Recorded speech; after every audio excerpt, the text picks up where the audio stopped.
글로벌 특파원 리포트 시간입니다. 이상은 워싱턴 특파원 연결돼 있습니다. 자, 오늘 처음 뵙는데요. 어떻게 현지 적응은 잘 하셨습니까? 예, 잘 하고 있습니다. 네, 아무래도 또 소식들도 많고 워싱턴 정가가 요즘 연일 화제라고 하던데 앞으로 발빠른 소식 기대하도록 하겠고요. 자, 오늘의 첫 번째 소식은 트럼프와 머스크의 대담부터 체크해 보겠습니다. 어제 인터뷰가 있었는데 대부분 사안에서 의견이 일치하는 듯 했지만 에너지 정책에서는 견해차가 있지 않았습니까? 예, 맞습니다. 어제 대담은 좀 특이한 형태였습니다. X라고 하는 SNS 플랫폼에서 이루어졌는데요. 머스크하고 트럼프하고 둘이서 대화하는 내용을 참가자들이 듣는 중계 방송 형식으로 진행이 되었습니다. 주로 트럼프 전 대통령이 이야기를 하고 머스크 CEO는 거기에 맞장구를 치는 식으로 진행이 되었는데요. 말씀하셨듯이 두 사람의 의견은 대부분은 일치했습니다. 특히 불법 이민자를 막아야 한다는 이슈에 대해서 강하게 공감대를 보였고요. 트럼프 대통령이 물가가 많이 올랐다면서 바이든 행정부의 실책을 비판할 때, 또 교육부를 폐지하고 주정부가 교육 정책을 하자고 할 때, 북한이나 러시아, 이란 같은 나라의 지도자들과 좋은 관계를 맺어야 한다고 할 때 머스크는 대부분 다 동의했습니다. 하지만 두 사람의 의견이 에너지 문제에 대해서는 조금 엇갈렸습니다.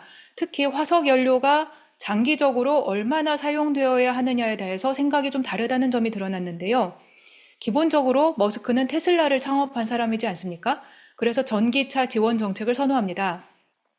트럼프는 이전에도 조지아주의 유세 과정에서 머스크가 나를 지지하기 때문에 나도 전기차를 지지한다고 밝혔습니다. 그리고 이날 인터뷰에서도 당신의 제품은 굉장하다면서 테슬라를 칭찬하면서 시작을 했는데요. 그러면서도 화석연료를 많이 써야 한다는 점을 강조했습니다.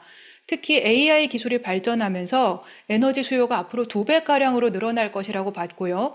그러니까 우리가 중국과의 경쟁 관계인데 이런 경쟁에서 지지 않으려면 미국이 석유하고 천연가스 생산량을 많이 늘려야 된다는 점을 강조했습니다. 그랬더니 이 문제에 대해서 머스크의 반응은 조금 달랐습니다. 자기 의견은 좀 다르다는 식으로 이야기를 했는데요. 단기적으로는 석유가 필요하다는 점에 동감을 하면서도 미국이 미래에 써야 되는 에너지는 태양 에너지라고 강조했습니다. 그러면서 테슬라가 에너지 저장 장치를 통해서 태양 에너지를 저장하고 활용할 수 있도록 준비하고 있다는 점을 트럼프에게 상기시켰습니다. 또 지구 온난화 문제에 대해서도 그게 약간의 위험이 있다면서 온난화를 부정하는 식으로 말한 트럼프하고는 견해 차이가 있음을 보여줬고요. 이날 2시간 인터뷰를 통틀어서 머스크가 대부분은 맞장구를 쳤는데 요 순간만큼은 자기 의견을 강하게 표현했기 때문에 많은 사람들이 아주 흥미롭게 들었습니다. 이날 인터뷰는 머스크가 트럼프가 가는 길이 맞는 길이라고 하면서 청취자들에게 트럼프에 대한 지지를 요청하면서 마무리가 되었는데요. 머스크가 트럼프의 큰손 후원자이기 때문에 트럼프 정부가 들어서더라도 전기차 정책이 지금과 많이 달라지지 않을 수도 있다는 그런 가능성을 시사한 대목으로 여겨졌습니다. 네, 두 거물의 이 묘한 신경전까지 잘 체크해 볼 수 있었고요. 자, 오늘 밤에는 빅 이벤트가 예정돼 있죠. CPI가 발표되는데 우선 PPI는 저희가 잘 맞췄거든요. 오늘 증시 분위기도 좋았고요. PPI 네. 말고 이 CPI에 대한 전망은 어떻게 나오고 있는지, 그리고 이 앞으로 남은 일정들도 같이 좀 종합적으로 정리해 주시죠. 네, 알겠습니다. 오늘 밤에는 7월 소비자 물가지수 CPI 말씀하신 대로 발표가 되는데 시장의 전망치는 전월 대비 0.2%, 또 작년 7월 대비해서는 3.0% 정도 올랐을 것으로 보고 있습니다. 그러나 전체적으로 인플레이션은 완화되는 분위기이기 때문에 CPI도 이제 PPI처럼 3.0%가 나와도 좋고 그보다 조금 낮게 나와도 아마 긍정적으로 반응할 것으로 예상이 됩니다. 그러나 이제 시장이 어떻게 움직일지를 예상하기는 그거는 조금 어려운데요. 왜냐하면 이제 말씀드린 대로 예상치 정도나 그보다 약간 낮다면 시장이 긍정적으로 보겠지만 이런 경우에도 전날에 이미 PPI 덕분에 약간 상승한 시장이기 때문에 추가적인 상승폭이 어느 정도 될지를 예측하기는 조금 힘들고요. 또 예상치를 위나 아래로 많이 벗어난다면 시장이 그것을 충격으로 받아들일 가능성도 있겠습니다. 또 내일 밤에는 7월 소매 판매 지수가 나오는데요. 그리고 주간 실업수당 청구 건수도 함께 나옵니다. 이번 주에는 소비자 동향을 파악할 수 있는 기업들의 실적도 여러 개 나오는데 이미 실적을 발표한 홈디포가 있었습니다.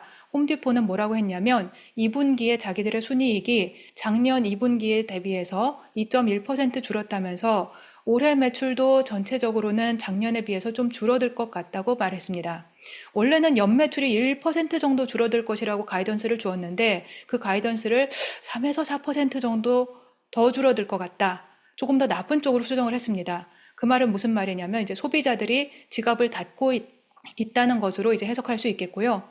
이외에 또 월마트하고 알리바바의 실적도 한국 시간으로 내일 저녁에 나옵니다. 이런 실적에서도 최근 소비자들의 심리를 읽을 수 있을 것으로 예상을 하고 있습니다.